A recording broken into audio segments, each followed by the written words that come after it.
All right, so I've actually told this story before, and if you have heard this story before, then I'm sorry that you have to hear this again because it will be equally as traumatizing the second time, if not even more. So, keep that in mind. So, a couple of things to start off. I was a teacher for a very short time, for 3 years actually, but that's not really what I'm going to be talking about today. Today, I've learned a few things. One is that experience is the best teacher, and two, you have to learn from your mistakes. And I'm really good at the second part of that. Making mistakes. I'm great at making mistakes. I am the best. In fact, you go to my friends, and I've become sort of like this sage of terrible and awful wisdom, especially when it comes to like relationships. So whenever like a younger friend has issues with their boyfriend or girlfriend, they say, "Oh, you should go." And I'm like, "Hello, young one, come to me and I will tell you the dark secrets about how not to fuck up your relationships. This is what you don't need to do. Trust me, I've seen it." So let me tell you why I know that. So, a few years ago, I broke up with a girl that I thought was going to be the one. And she was my first everything. She was my first kiss, first literally everything. But when it ended, I was devastated. It took me a long time to get back into the swing of things. I saw these two really great psychiatrists. Their names are Ben and Jerry. You guys might have heard of them. Great guys. So for a few years, I was off the horse. And then I got back on the horse by going on Tinder. And so on Tinder, you meet all sorts of people. Really amazing people. Really interesting people. Some people more interesting than others. And so I went out on a date with this girl who was lovely in every way that I thought possible. She was great. We went out ice skating. We did the normal, like, cute, like, young couple thing where I, like, held onto the railing with, like, shaky legs and she laughed at me and did, like, circles around me. It was great. And so after the date, we were doing the small talk thing where we were getting to know each other a little bit more, and I was driving her back to her place. And we were talking about her hobbies. Like, what books do you like to read? What movies are your favorite? What hobbies do you have? And this is where we started to run into trouble. Because, you know, I was talking about how I like to write and how I liked, you know, Scott Pilgrim and all of these other things. And then she was saying, I like taxidermy. A lot. And I like rogue taxidermy. Do you guys know what rogue taxidermy is? Okay, so it's like where you put like roadkill into cute little positions and like you can make them look like they're having sex or like put a little party hat on them and have cool stuff like that. She was really into that. And she wanted to try it. She'd never done it before, but she really wanted to learn. So, I'm driving with her in the passenger seat, and we're talking with this, and I'm nodding and smiling. Huh, that's great. Very cool. Very sweet. And then, as we're getting onto the interstate of 295, she notices this thing on the side of the road, like this furry ball. And she looks at it, and she realizes, And then she looks at me, and she says, "Hey, can we pick that up?" Like it was Taco Bell. Or like, can we go get some, like, roadkill just right now? I'm feeling a little peckish. But, so, I look at myself in the rearview mirror, and I look down. I'm like, are we really doing this? Okay, I guess we are. So, it's been a while.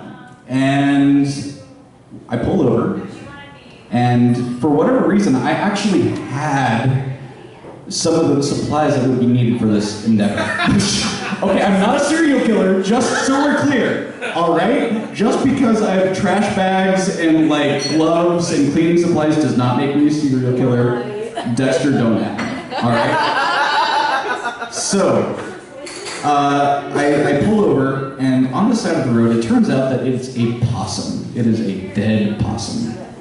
And she's like, "This is great." And I'm like, "Yeah, great." And I pick it up, and it leaks. It deflates like a meat balloon. It's just like a pancake of awfulness. It is just, the stank on this thing is unbelievable and grotesque in every possible way. And it leaks on me, my person. Let that sink in for a second. There was meat pancake on me. This was not the way that this date was supposed to go. I was not prepared for this, but I was handling it very well. So I got this thing in the trash bag, threw it in the trunk, and I was like, "All right, we're out of here." And then we went back to her place. And so we pull into her driving, I forgot the word, the thing where the driveway, thank you. That thing. So we're in the driveway, and I look at her, and I'm saying, "So, what now?" She's like, "I don't know, I've never done this before." I was like, "Oh, really? That's great! That makes two of us! Now what?" So she's like, "Okay, well, you know, let's put this in the freezer." I was like, "Oh, the freezer. Where the food goes. Where, you know, the food things are, like the ice cream, and the frozen waffles, and the year-old birthday cake. Okay, that couldn't possibly go wrong." So, I do that. I throw this thing into her freezer. I'm like, "Hey, can I take a shower?" So, I shower thoroughly. I scrub every inch of my body down to the bone. I could just, like, feel the follicles just get rubbed off, and it was great. And I wish I could say that had been the end of it and I just went home. No, of course not. We did stuff. It was cool. It was not because of that. Like, I wasn't expecting to do anything, but it was nice. It was a very good reward, and I felt very happy about that. So, in our super awkward post-coital bliss, her mom comes home, and she has groceries. So she starts to unpack her car and starts to open up the freezer, and she pushes past the Eggo waffles, she pushes past the ice cream, and what does she find but a trash bag with a meat pancake inside of it? And as any sane person would say, "Why the fuck is there a dead possum in my freezer?" And this sweet girl, light of my life at this point, says to her mother, "Oh, don't worry, Mom. My new boyfriend brought him home for me." And I looked at her, and I said, "I'm out. I can't do this. I'm done. I'm sorry." So I pulled on my pants, and with what little dignity I had left, I skedoodled. I was out of there. Smart man. There is a part 2 to this story, but I'm not going to be telling that tonight. But I can tell you that experience really does make the best teacher, and I've made plenty of mistakes. So if you ever need relationship advice, please don't ask me. Have a good night. Thank you so much.